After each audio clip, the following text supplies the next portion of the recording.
বন্ধুরা, গ্রাম আমার ভীষণ পছন্দের, কিন্তু জীবিকার তাগিদে থাকতে হয় শহরে। কিন্তু যখন গ্রামে যাই তখন এত বেশি ভালো লাগে তা ভাষায় প্রকাশ করার মতো না।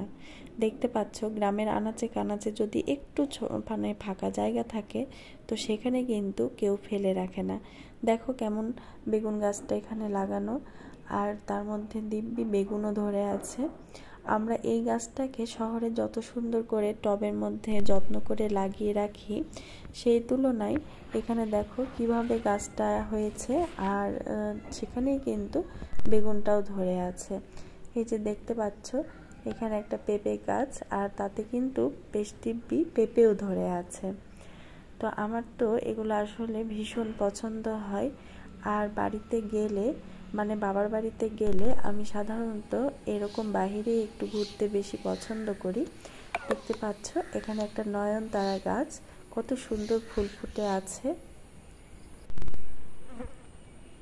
আর এখানে ছাদে যখন ফুল গাছ লাগাই তখন কত কিছুই যে সার দিতে হয়, তারপরেও কিন্তু এত ভালো ফুল আসে না। তো এই গাছটা দেখতে পেলে কত সুন্দর ফুল ফুটে আছে, আর চারিদিকে নিচে কত ঘাস, তারপরেও কিন্তু গাছটা বেশ ঝোপালো হয়েছে। আর এখানে দেখতে পাচ্ছ একটা মাচাতে কি সুন্দর কুমড়ো ধরে আছে। গাছ একটা কিন্তু পাশে মারা গিয়েছে, তো দেখতে পাচ্ছ পাতাগুলো কেমন শুকনো হয়ে ঝুলে ঝুলে আছে। এখানে একটা ঢেঁড়স গাছ, দিব্যি একটা মাথায় ঢেঁড়স ধরেও আছে। তো আমার না এগুলো প্রচণ্ড ভালো লাগে। আর তোমাদের মধ্যে যারা গ্রামে থাকো তাদের কিন্তু আসলেই বলতে হয় কপালটা অনেক ভালো, কেননা তোমরা ইচ্ছে করলেই যেমন খুশি গাছ লাগাতেও পারো, আবার নিজের মতো খোলামেলা একটা জায়গায় থাকতে পারো। এটা কিন্তু প্রচণ্ড একটা ভালো লাগার ব্যাপার আমি মনে করি, কেননা আমরা যারা শহরে থাকি তারা কিন্তু সহজে মন চাইলেই অনেক কিছু করতে পারি না। তো আমার ছাদ আছে, তো সেই ছাদে কিন্তু জায়গা যে খুব বড় তা না, ওই ছোট জায়গার মধ্যেই কিন্তু আমি বেশ কিছু গাছ লাগিয়েছি। তারপরেও বলতে হয় গ্রামের সাথে কখনোই পাল্লা দিয়ে আমি কিন্তু পারবো না। এখানে দেখতে পাচ্ছ একটা মরিচ গাছ, তো কিছু মরিচও এখানে ধরে আছে। তো আমার না এগুলো নেড়েচেড়ে দেখতে প্রচণ্ড ভালো লাগে।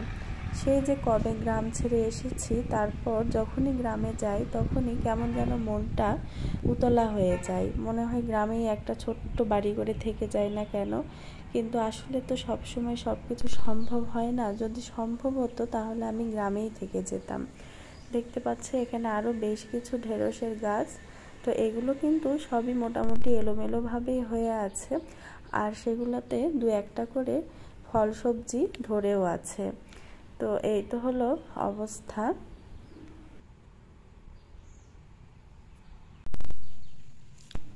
আর বন্ধুরা, এখানে দেখতে পাচ্ছ একটা বেলি গাছ, এটা কিন্তু আমরা জংলি বেলি বলে থাকি, মানে জঙ্গলের ভেতরে এটা হয়ে হয়ে থাকে। আর এটাতে কিন্তু বেশ সুন্দর ফুলও ফুটে থাকে। তো এখন দেখছি এই অবস্থায় ফুল নেই, তো কয়েকদিন পরে নিশ্চয়ই ফুল হবে।